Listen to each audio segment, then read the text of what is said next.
Tenía razón al comienzo. Tenía razón cuando empezaron los tiempos y ha seguido teniendo razón. Tiene razón también hoy. Sadhguru Nanak dice que seguramente tendrá razón también en el futuro.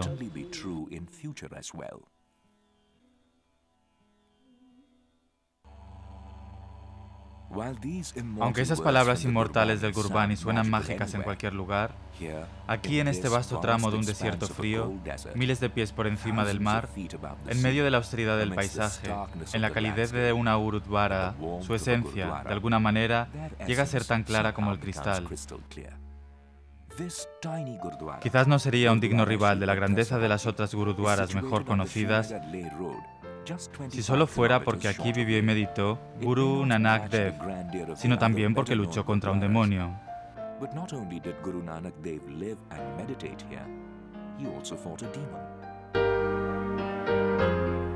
1517 ਈਸਵੀ ਦੇ ਵਿੱਚ ਤਿੱਬਤ, ਨੇਪਾਲ, ਸਿੱਕਮ ਹੁੰਦੇ ਹੋਏ ਝਾਰਖੰਡ ਦੇ ਰਸਤੇ ਲੇਹ ਦੇ ਵਿੱਚ ਪਹੁੰਚੇ ਨੇ।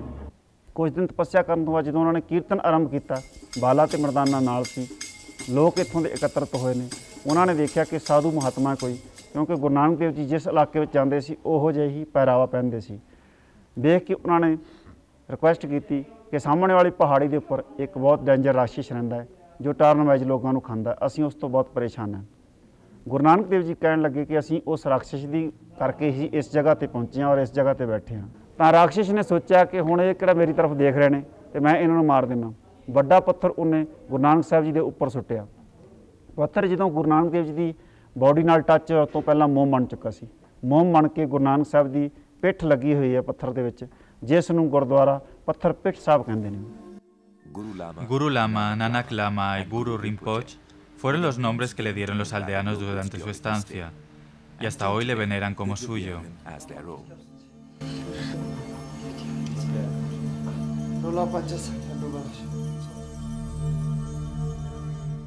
Guru Rinpoche ने सुगा आना शोरे इना शोरे इप्पा क्या कोया। हाँ जी, सब मानते हैं, लामा गुरु बोलते जी। Casi todos los que viajan por esa carretera paran un rato en Gurudwara Patar Sahib. Los devotos a rezar, los curiosos a saber más de este interesante lugar de peregrinaje, y los hambrientos a comer algo caliente de la cocina comunitaria abierta todo el día. Gracias al ejército indio que se encarga de la Gurudwara Patar Sahib, para que todos los que vienen buscando la presencia divina del Guru Lama se vuelvan a su llamada, otra vez y otra vez más.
Hace épocas, quizás en mitos, quizás en realidad, el rey Jamdulochan estaba fuera cazando cuando en algún lugar en el bosque vio a un tigre y a una cabra juntos, bebiendo agua de un riachuelo.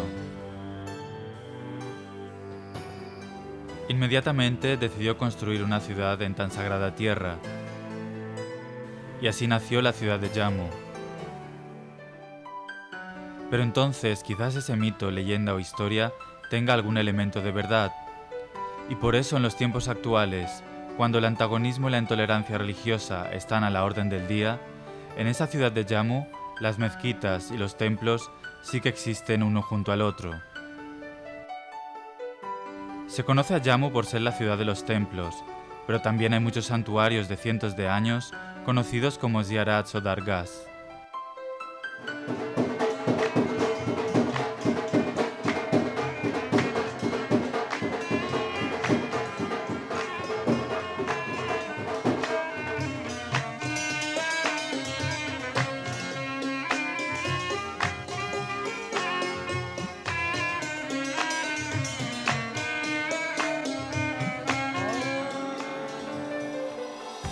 En cualquier momento, y especialmente los viernes, los hindúes y los sikhs exceden en número a los musulmanes en estos santuarios y creen firmemente que es la presencia de los santuarios la que protege a su ciudad de cualquier peligro.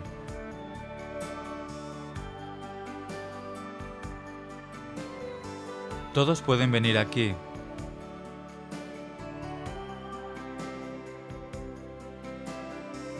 Y todos son iguales. Y cada persona reza a su manera.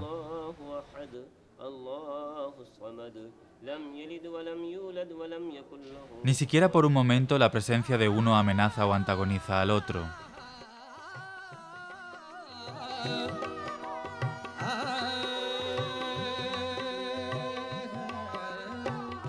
Esos ziyarats de Jammu son el ejemplo perfecto de nuestro sincretismo religioso y cultural.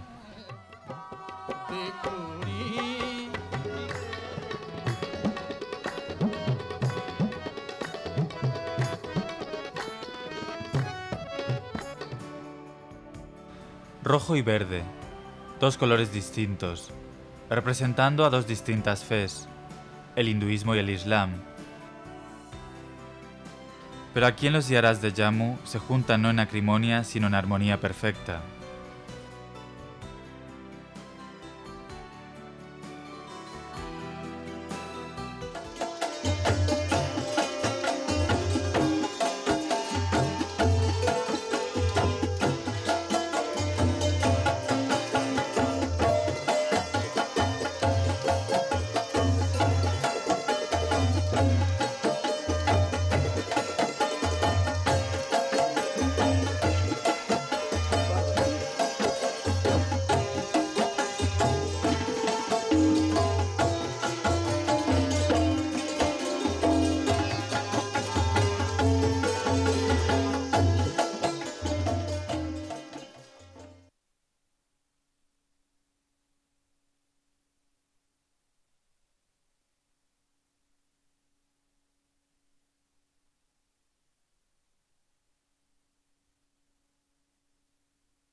A finales del siglo XVIII, un joven crecía en los campos de arroz de Kerala.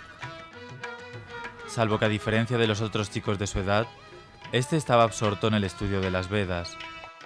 A la corta edad de 12, había asimilado la enseñanza principal de Advaita,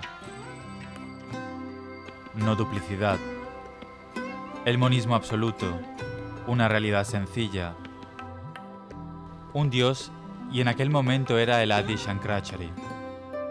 Tras experimentar completamente su patrimonio espiritual a través del estudio profundo de las escrituras, procedió a experimentar aún más al visitar en persona los prestigiosos lugares de aprendizaje y las tirzas sagradas, cruzando al país a pie. Su viaje comenzó en el norte, en el Alto Himalaya, la morada de los dioses. Se dice que el Adi Shankaracharya Visitó Cachemira muchas veces.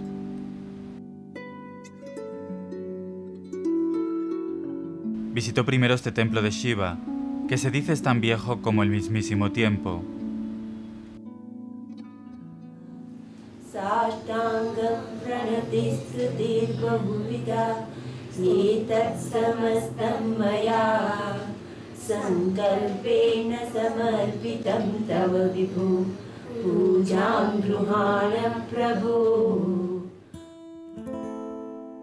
Aunque no ha sido fechada exactamente, se opina que la estructura original fue construida alrededor de 220 a.C., con muchos cambios y adiciones más tarde.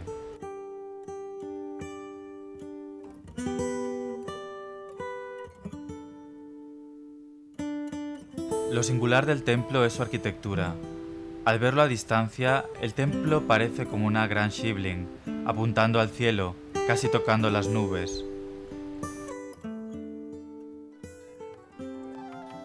Dentro es también como una gran shivling, tocada por los rayos del sol cuando sale cada mañana.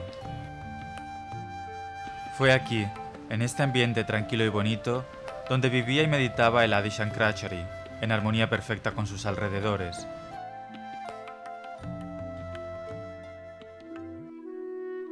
Esta pequeña cueva un poco debajo del templo fue su morada humilde.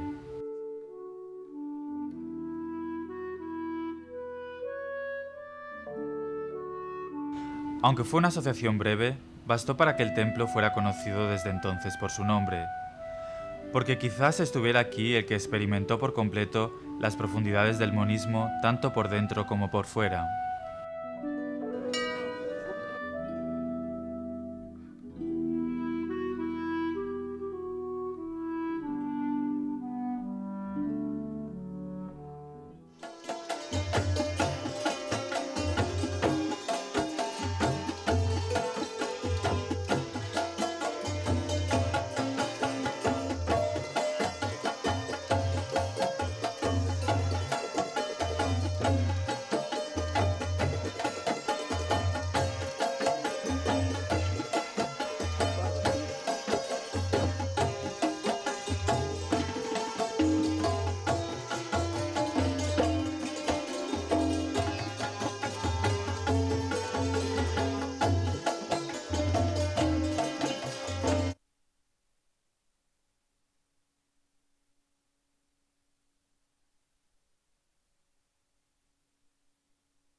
En estos tiempos de lucha, cuando las diferencias entre la gente, sus pensamientos y creencias se explican en términos de una colisión entre civilizaciones,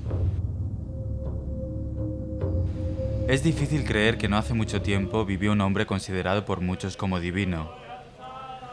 ¿Quién tenía la capacidad para salvar fácilmente la distancia entre corrientes de creencias aparentemente distintas? Nun Rishi, Sheikh Nurdin, Serjanan Rishi, Sheikh Gulalam, tantos nombres como seguidores. Nació en 1375 en Kaimu, Cachemira. En este manantial se bañó por primera vez.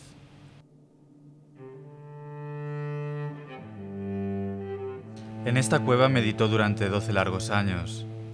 Emergió tras haberse sumergido en lo divino.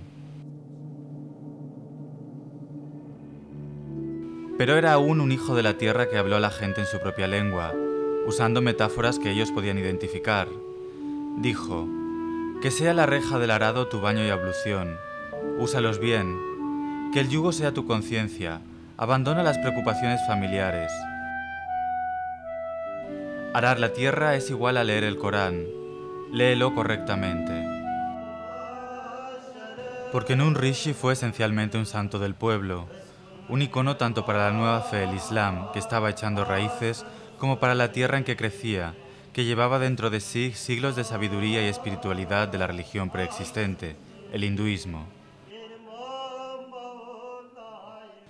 Conservó dentro de sí mismo, como un ejemplo vivo, lo mejor de ambas religiones para sus seguidores, asegurando que no habría ningún conflicto o colisión entre las dos, y que habría también una continuación en el modo de vida de Cachemira.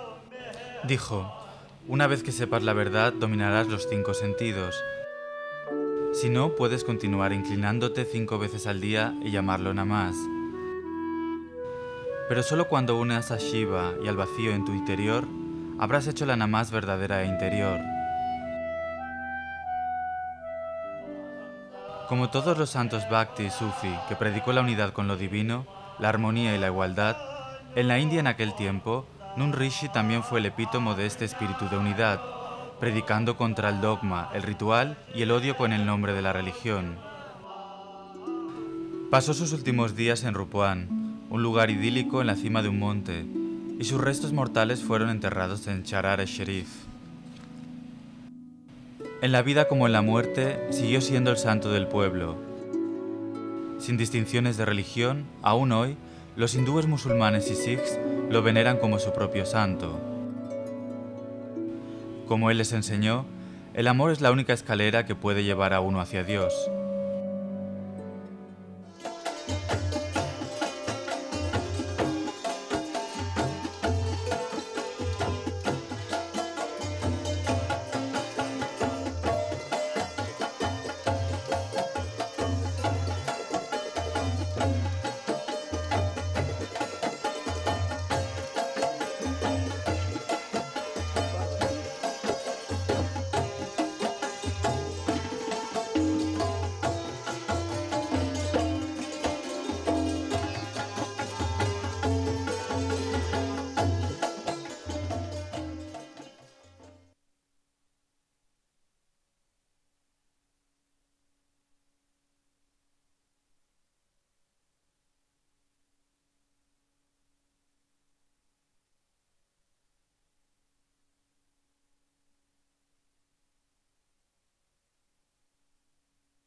Saidanwali y Chamliyal eran pueblos hermanos con árboles, cultivos, pájaros comunes, incluso un santo común, Dalip Singh Manhas.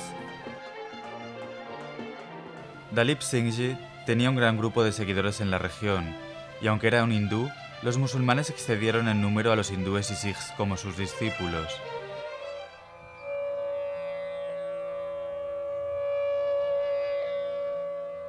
Según la leyenda, un día Dalip Singhji fue atacado y decapitado. Su cabeza fue enterrada en Chamliyal y su cuerpo en el pueblo de Saidanwali.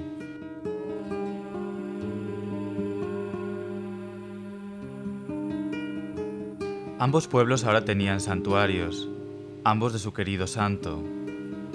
Salvo que con el paso del tiempo, Chamliyal creció un poco más en importancia, porque como dijo Babaji a uno de sus discípulos en un sueño, la tierra, shaker y el agua, sherbet, podían curar cualquier enfermedad de la piel. La fama de Chamliyal se extendió y vinieron los enfermos de todas partes en busca de un remedio. Nada cambió en 300 años. Cada segundo martes en el mes de Ashad, ambos pueblos celebraron una feria juntos en memoria de su santo.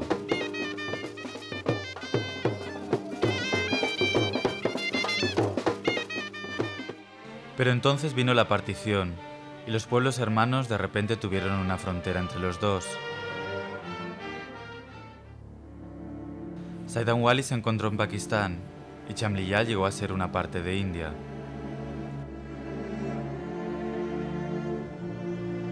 A los seguidores de Baba Dalip Singhji Les pareció como si el cuerpo de su Babaji hubiera sido cortado otra vez de su cabeza. Las cosas empeoraban con el tiempo. अभी तो बिल्कुल ऐसे बहुत दूर हो गए हैं, इतने के भी ऐसे भी ज़्यादा. Las armas y la artillería ahogaron los sonidos alegres de los tambores. De donde venían flores y chadars a venerar al santo, ahora llegaban disparos indiscriminados que herían tanto al santuario como al espíritu de Baba Chamliyal. उनकी जो फायरिंग है पाकिस्तान की बहुत ज़बरदस्त आती थी. जब हम खेती करते थे तो वो हमारे ऊपर गोलियों की बौछार कर देते थे. Pero ese año, tras un largo tiempo, las propuestas pacíficas de la India dieron fruto. Después de mucha persuasión, los guardias pakistaníes aceptaron la invitación de las fuerzas indias para la seguridad de las fronteras a participar en la feria del 24 de julio. El segundo martes, en el mes de Ashad, y de nuevo las armas se acallaron y dominaban los tambores. Un grupo de guardias pakistaníes, sus familias y unos representantes locales de Saidan Wali vinieron con un chadar y flores para Baba Chamliyal. Cisternas de shaker, tierra, y sherbet, agua, fueron mandadas como prasad del lado indio. Una multitud humana en ambos lados intentaba ver fugazmente al otro, un vecino tan cercano y a la vez tan lejano. La feria de Baba Chamliyal era otra vez un alegre acontecimiento, mientras sus discípulos en ambos lados olvidaban por un rato sus diferencias para celebrarla todos juntos, con reverencia y amor, pacíficamente de nuevo.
Los indios raramente rezan en silencio o a solas.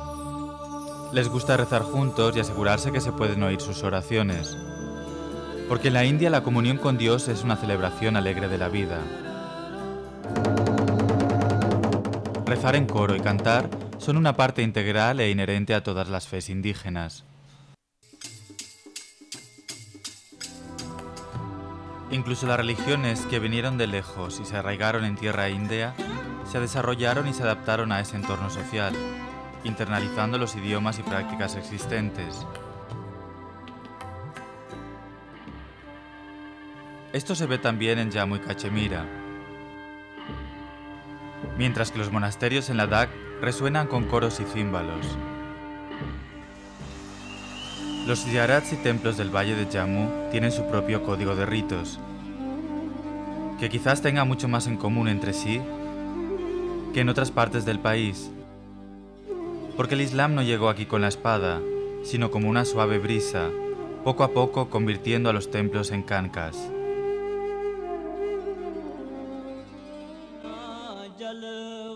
Los sabios y filósofos, huyendo de sus propios países en Asia Central a causa de persecuciones religiosas, llegaron a Cachemira buscando refugio, se sintieron seguros en su patria adoptada y empezaron a predicar su fe.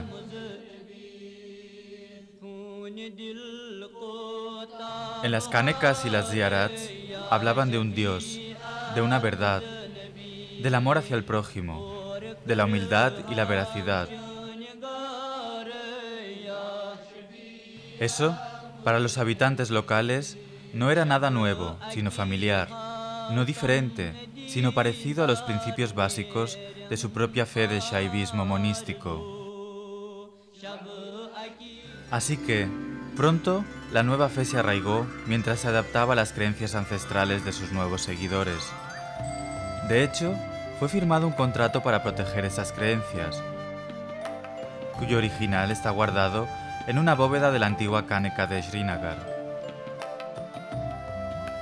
Entre otras cosas, el contrato da el permiso para seguir cantando en coro el nombre de Dios en voz alta y juntos.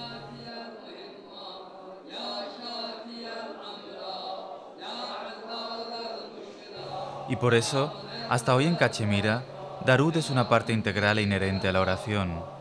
Versos del libro sagrado son leídos en voz alta en grupo por los creyentes en una práctica que es quizás exclusiva de Cachemira.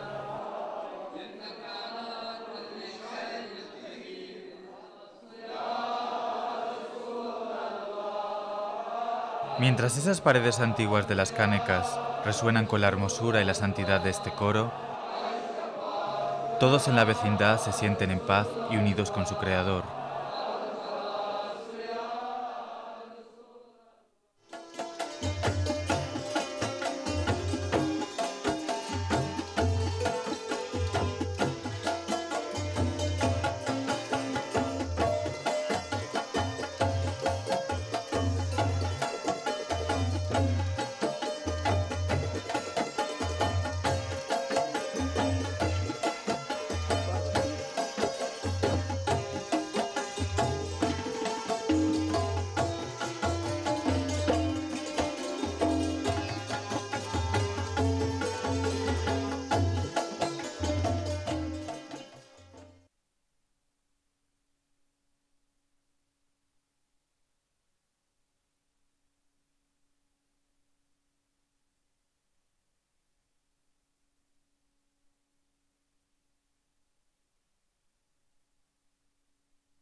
Una leyenda nos cuenta que Lotsawa Rinchen Zangpo estuvo viajando por Ladakh en una misión difícil.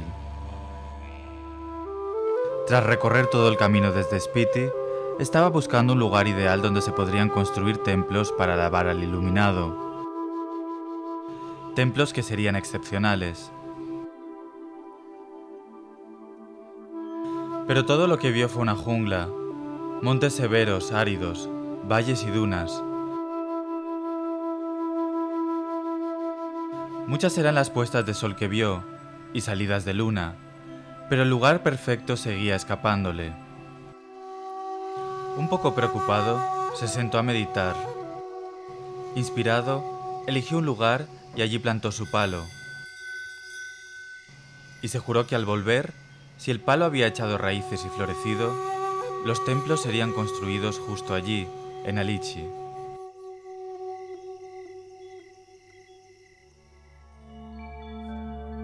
Del palo sí que creció un árbol, sagrado hasta hoy, y según su palabra, Rinchen Zangpo empezó a trabajar en los templos.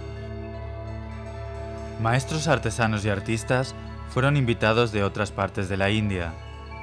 Vinieron especialmente de la India central a esta jungla, a crear magia.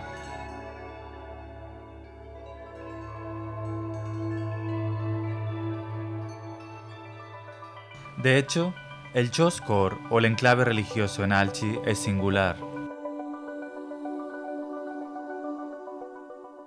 Las pinturas y murales que adornan sus paredes Son parecidas en estilo y espíritu a las que se encuentran en las cuevas Ajanta.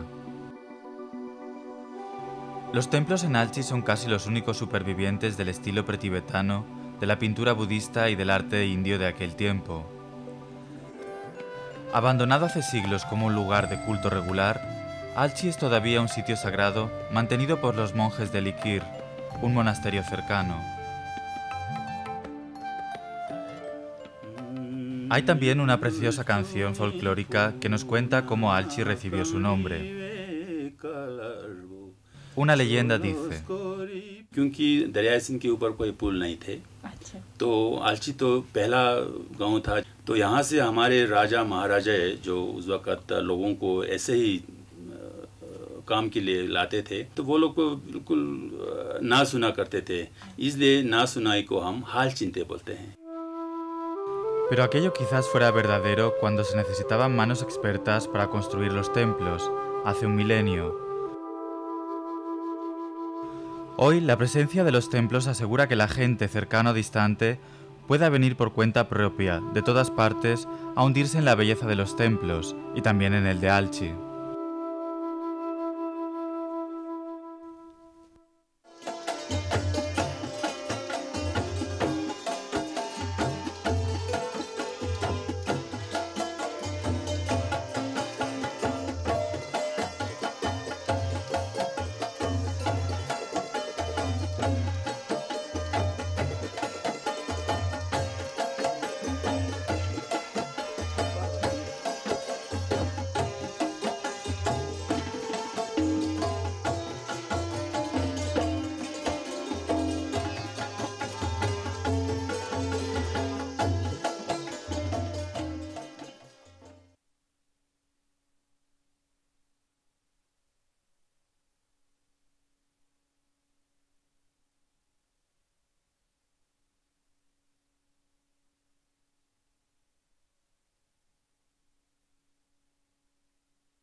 En ella vivía un alfarero llamado Tula.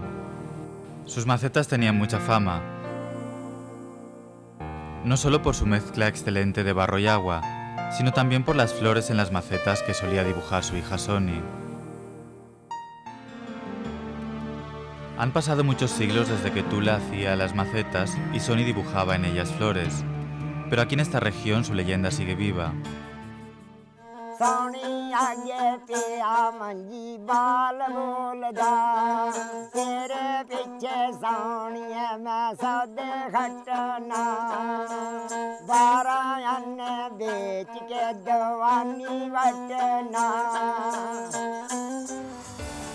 Mirza Zahiban, Sogni Mahiwal, Hir Ranja, Sasi Punnu, todas parejas legendarias, coincidentemente vivían y amaban a orillas del río Chenab. क्योंकि इस चनाब दे पानी दे विच ही इश्क है जिहड़ा कि उन्हां नूं अपने नूं एक दूजे नाल खिंचदा सी. Pero fue también en esas mismas aguas donde el amor infeliz de Sogni Mahiwal llegó a su desgraciado fin. El 9º día del 9º mes, mientras los últimos rayos del sol se ahogaban en las aguas del Chenab, Soni se fue con su maceta medio cocida a su cita con Mahiwal. Y allí les encontraron al próximo día, unidos en la muerte si no en la vida. ¿Quién era esa Soni? ¿Qué hay en ella que siglos después de que su amor ardiente por Mahiwal les consumiera, sigue inspirando a los poetas, artistas, escritores y también a la gente común? Balak Ram pinta carteles en Aknur, pero siempre, cuando tiene un momento libre, dibuja a su musa, Soni. Quizás sea por su terrenidad, que no es ninguna ninfa mítica, sino una criatura de su tierra, la misma tierra donde se enraizó y floreció el sufismo, y el amor mortal llegó a ser igual que el amor al Dios. Aquí en la frontera entre la India y Pakistán, en el pueblo de Hamirpur. जैसे बताते हैं लोग भाई सोनी मेवाल का मंदिर था, वहाँ दोनों की तस्वीर थी, पत्थर की बनी हुई थी। ये दरिया बह रहा, इसके बीच मतलब बह गया वो। Pero aparentemente, justamente en la otra orilla del río en Pakistán, hay un árbol con un dibujo de Sony grabado en el tronco. La línea Radcliffe quizás había logrado dividir sus tierras y sus ríos, pero no podía dividir sus leyendas. Sony vive, como Mahiwal, a ambos lados de la línea Radcliffe, en sus canciones, en sus poemas y en sus metáforas.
En 1835, Vigne, un viajero inglés que visitaba Basholi, escribió sobre su sucio mercado, sus ruinas desmanteladas y también sobre sus pinturas celestiales en que parecía que los pintores tuvieran los colores del amanecer y del arco iris en su paleta.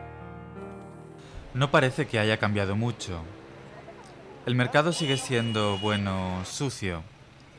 En las ruinas hay una colonia de murciélagos, pero sí que exudan un aura de poder y prosperidad de otra época. Y las pinturas siguen fascinando. Fue alrededor de 1640, durante el reino de Raja Sangram Pal de Basholi, que a propósito era muy popular en la corte del emperador Shah Jahan, cuando emergió un nuevo estilo de pintar. Sus técnicas eran de la escuela mughal, pero tenían un espíritu propio. A diferencia de las miniaturas mughales, esas pinturas reflejan la belleza del ambiente del artista.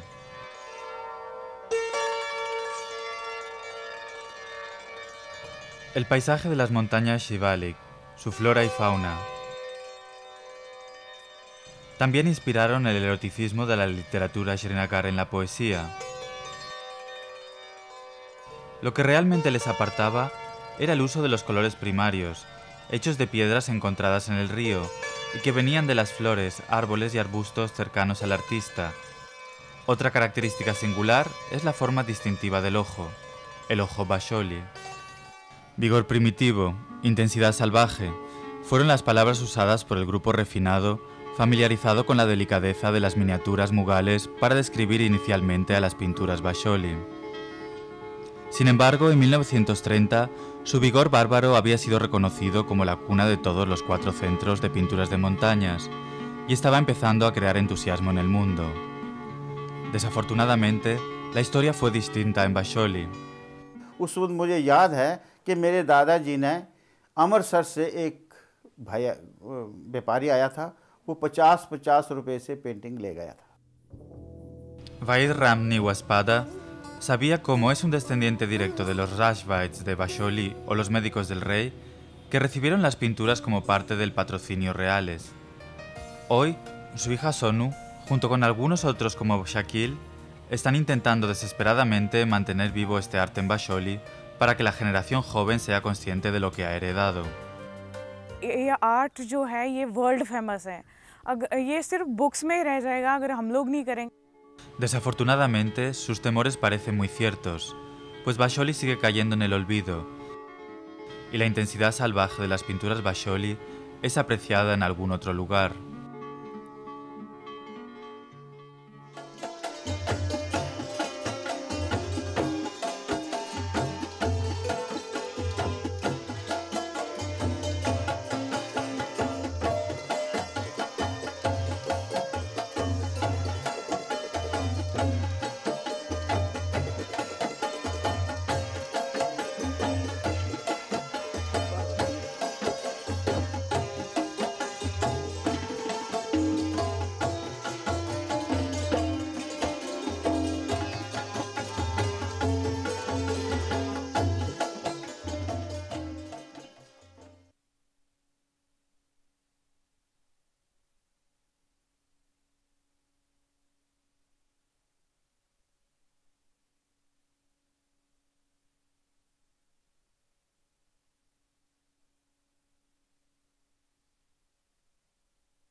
Un juego sin reglas. Bueno, ninguna que se cumpla. Un juego donde hombre y animal se mueven juntos en sincronización perfecta. Un juego que definitivamente no es para miedosos. Bienvenido a un partido de polo, tal como se juega en Ladakh. Ladakhi polo is rough and tough. There is no fall नहीं रखते कि ज़्यादा fall की तरफ danger की गेम है सबसे as compared to down की polo की. यहाँ अगर danger crossing बहुत होते हैं वहाँ तो dodge देके polo खींचते हैं यहाँ तो dodge उस पिच ने सीधे खींच के ले जाते हैं. Aunque sus orígenes se pierden en el olvido, en general se cree que vino con el matrimonio de la princesa Baltic y Al-Khatum, novia del rey Jamyang Namgyal. El hecho es que el polo ha sido un juego popular por siglos en estos valles montañosos de las cordilleras del Himalaya y del Karakorum. En la India, Ladakh al norte y Manipur al este son los dos últimos bastiones del polo jugado de esta manera. Aquí no hay ningún chacar refinado o cambio de caballos en medio del juego. El ritmo es veloz, el juego continuo y el tempo es mantenido hasta el final.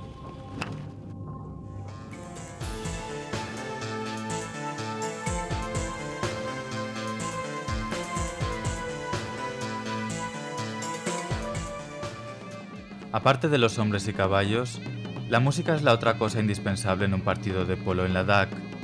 Surna, la flauta y daman, el tambor. Al aumentar el entusiasmo en el campo, aumenta el latido del daman y la nota de la surna. Los músicos garantizan que la adrenalina siga fluyendo más y más. Aún hoy, un partido de polo en el campo del pueblo Sharagan significa que hay solo dos categorías de personas, las que juegan y las que aplauden. En realidad, hasta hace poco se consideraba como un gran orgullo ser parte del equipo del pueblo. Pero el progreso, el desarrollo y la globalización han afectado negativamente.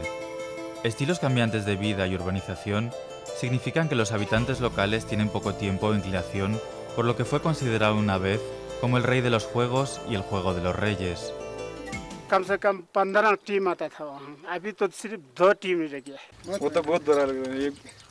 यही सबसे नई ये लद्दाख का यही famous game है. ये खत्म होते जा रहा है अब.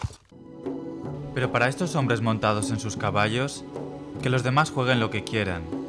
Para ellos, solo hay un juego que valga la pena. Y ese es al que ellos juegan.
En la carretera nacional, cuando uno conduce de Srinagar a Jammu, de repente los sauces y álamos dan paso a palos de cricket a ambos lados de la carretera. Palos de todos los tamaños y estilos aparecen en el paisaje como champiñones.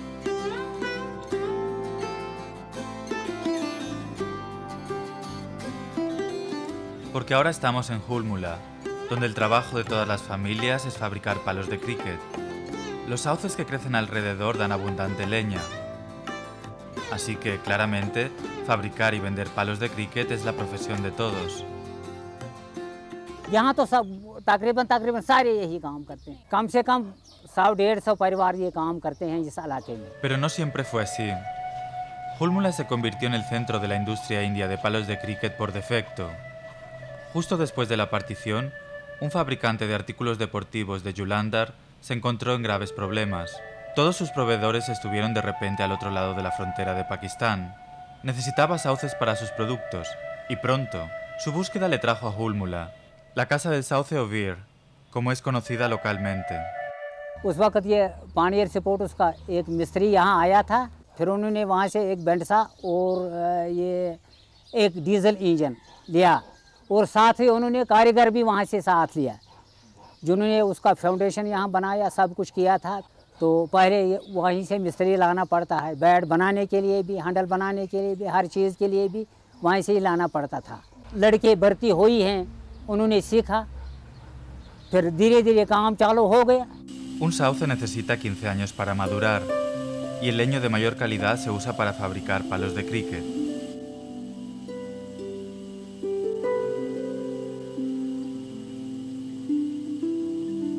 Mientras el leño maduro pasa por varias fases, su último destino es llegar a manos bien conocidas por todo el mundo y crear magia. Recibe el toque final cuando a mano se coloca el mango en el palo. El mango se construye de caña traída especialmente de Kerala y Andamán, ya que solo esta puede dar a los bateadores la fuerza y la flexibilidad que necesitan para golpear la pelota. Y así nace un verdadero producto nacional para una obsesión nacional. वो केएन केरला से आते हैं, ये तो लचक है इसमें। Cuando se celebra la Copa del Mundo o alguna serie importante, Hulmula exulta porque eso significa más trabajo y más ganancias. दिल खुश हो जाता है, हमारे ये बैट इस्तेमाल हो जाता है,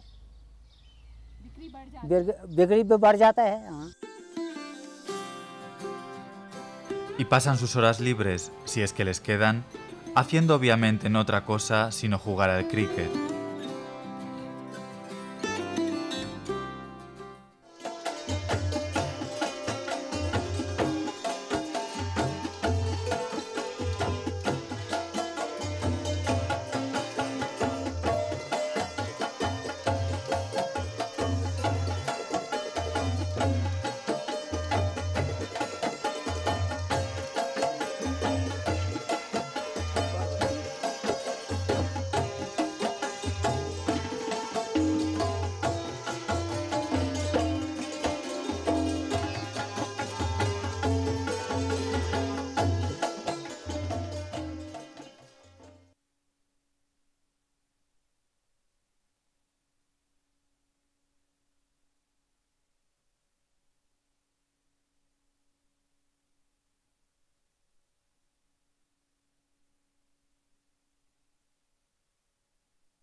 La masa sebosa y enredada de la lana interior de una cabra, pashmi. La pashmina o cachemir ha sido desde tiempo inmemorial demasiado alabada. Ha sido la causa de guerras, enarbolada como un símbolo de prestigio y regalada con ímpetu y recibida con placer.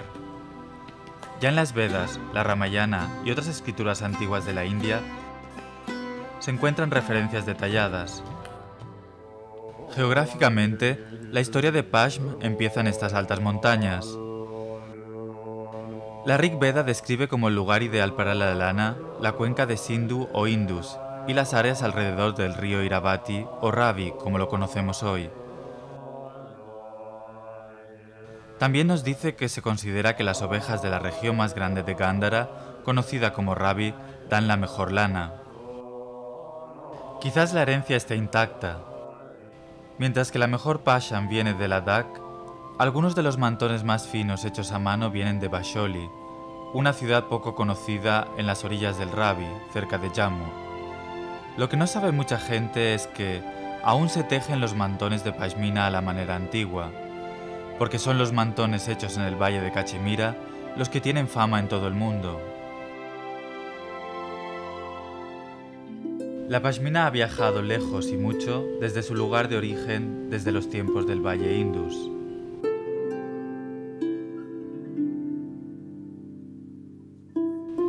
Por las rutas de la seda, la doshala, como era conocida en hindi, llegó al Medio Oriente, donde se la llamaba shal, para luego cambiar a chal, mientras viajó más al oeste y la realeza europea la adoptó. Mientras su atractivo siguió intacto, las técnicas y diseños evolucionaron y cambiaron, llegando a ser más y más elaborados y complejos. Los diseños cambiantes a menudo reflejaban las fortunas políticas de aquella época, incluso los caprichos y fantasías del rey, como este chal que es un mapa detallado del lago Dal. Tan populares eran los mantones en el siglo XVIII en Europa que los fabricantes ingleses y franceses empezaron a producir en masa imitaciones hechas a máquina. Pero tradicionalmente, en la India, un solo mantón normalmente significa que toda la familia ha sido involucrada en varias fases de su producción, que a veces puede llevar hasta un año. Las mujeres, especialmente las mayores, cardan la pasham, preparándola para ser tejida. Después, los hombres tejen y colorean los chales. El bordado lo suelen hacer tanto hombres como mujeres. En esa historia de pashmina, así como la pasham sigue viniendo de estas crestas nevadas y es transformada en mantones preciosos por esas manos expertas, en la misma manera tejida o bordada, la ambi o el estampado cachemiro, el símbolo de la India sigue siendo uno de los diseños más populares que adornan estos mantones. Algunas cosas no cambian con el tiempo.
Cachemira, histórica, cultural y geográficamente, ha sido siempre el crisol de la India.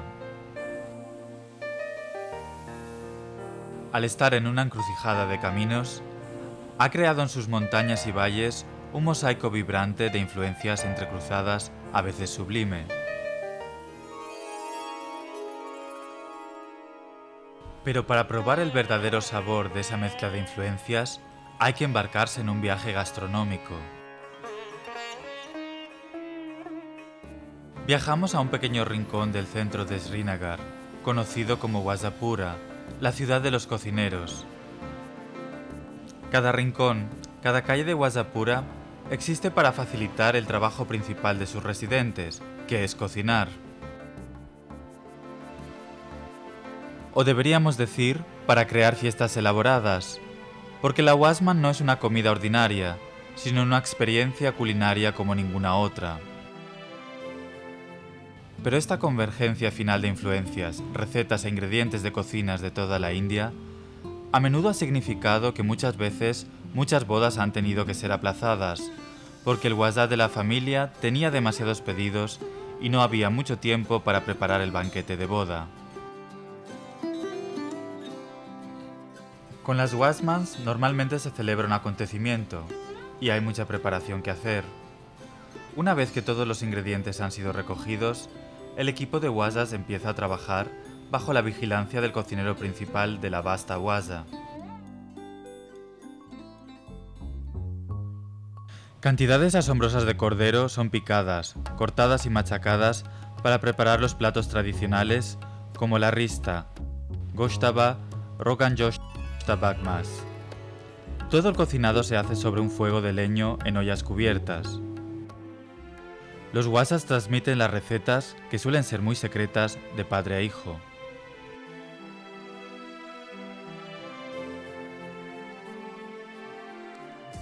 Mientras que el sello de las cocinas Mughal, Sikh, Dogra y persa es evidente, los condimentos, junto con los otros ingredientes, vienen de prácticamente todas las partes de la India, incluyendo el sur, que da a la Wasman ese sabor distintivo. Para los wazas, el sabor del pudding se descubre al comerlo, cuando miran a los invitados gozando de cada bocado.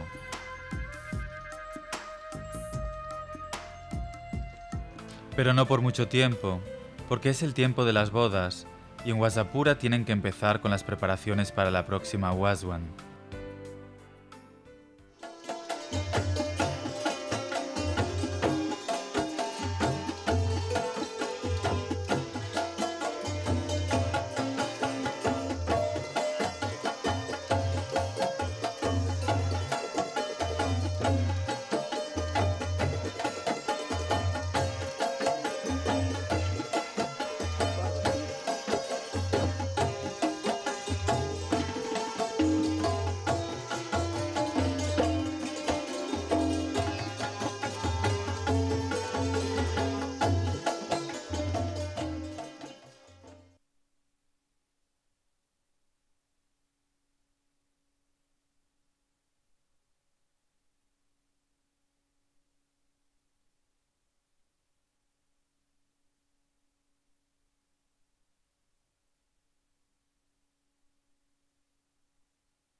En estas calles laberínticas del centro de Srinagar, a poca distancia de la tumba de Zainakadal y Buddh Shah, mientras corre el Jhelum casi sin ondas, un par de manos están completamente trabajando en un taller que parece más un ático. El último de 8 generaciones de artesanos, Rahmanju, es quizás más que un artista. Mientras se sienta en su taller, da forma a bloques de madera y los convierte en instrumentos capaces de emitir notas sublimes de música. यूं ही लकड़ी का एक टुकड़ा इधर से उठाएंगे वो क्या बेजान है उस वक्त जब हम उसको जान देंगे, ज़बान देंगे, फिर ये बच जाएगा। Fabrica todo tipo de instrumentos, rabab, sitares, pero su especialidad es el santur. Es un instrumento de cuerda y un descendiente directo de la vedvina, uno de los más antiguos instrumentos musicales que se pueden encontrar en la India. Mientras Ragh Manju mira al Jhelum correr desde su ventana, recuerda el tiempo en que su pequeño taller hervía de actividad, un tiempo en que conciertos, baitaks y Sufiana Kalams eran parte de la vida cotidiana. हाँ हाँ होते थे, बैठक लगती थी इधर, वो बजाते हैं उधर, बैठते हैं, बुजुर्ग लोग सुनते हैं सूफियाना मूसिकी। Después cambiaron los tiempos y cambió todo. Esa tradición de siglos fue desaprobada y casi se convirtió en un tabú.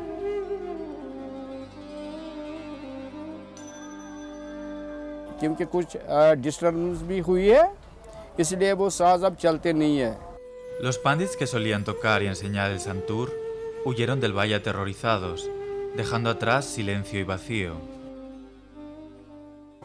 बहुत आनंद से बैठते थे वो पंडित लोग, जब पंडित लोग यहाँ से चले गए उनका शौक भी बैठ गया वो।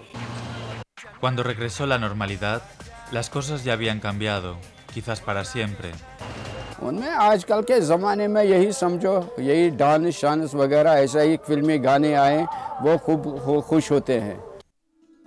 Pero es un orgullo para Ragh Manju que todos los famosos que usan este instrumento tocan santurs que han sido fabricados por él, mientras fascinan a los oyentes aquí y en todo el mundo.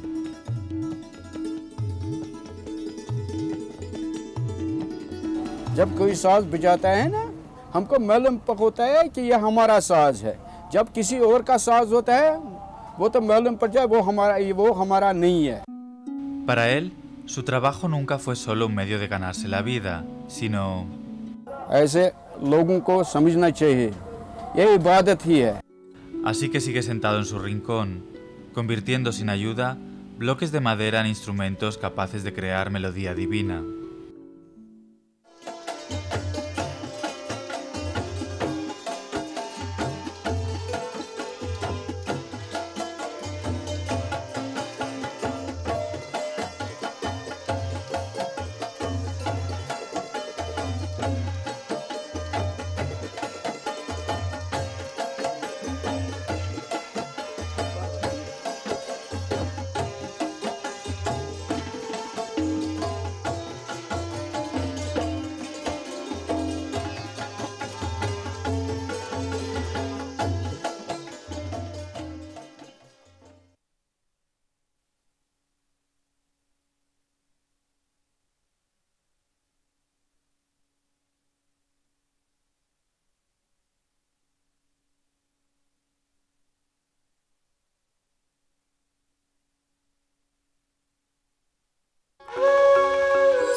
Sí, así es Le. Un conjunto fascinante de imágenes, sonidos y aromas. Masajes ayurvédicos de Kerala. Marionetas de Rajasthan. Ganeshas meditando serenamente al lado de máscaras tibetanas y natrayas. Le parece un conjunto espiritual, cultural y estético.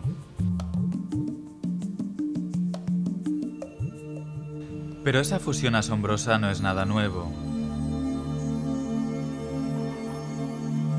Por toda su aparente inaccesibilidad, durante siglos, Le ha sido el centro de una red compleja de rutas comerciales. Del Punjab a Asia Central, las caravanas que llevaban condimentos, té y otras cosas tan exóticas tardaban casi 2 meses en llegar por esos caminos escarpados en las montañas.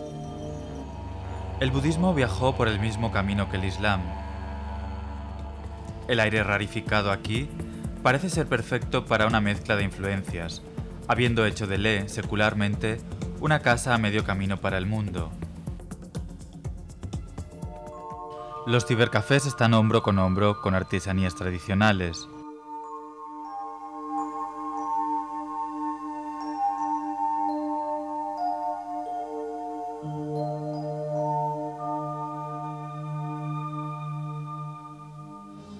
Mientras las mujeres de los pueblos de alrededor venden vegetales y frutas frescas, en una fila a la vez, hilando la lana pashmina con sus manos, como han hecho hace épocas, salvo que los vegetales ahora reflejan los gustos transnacionales.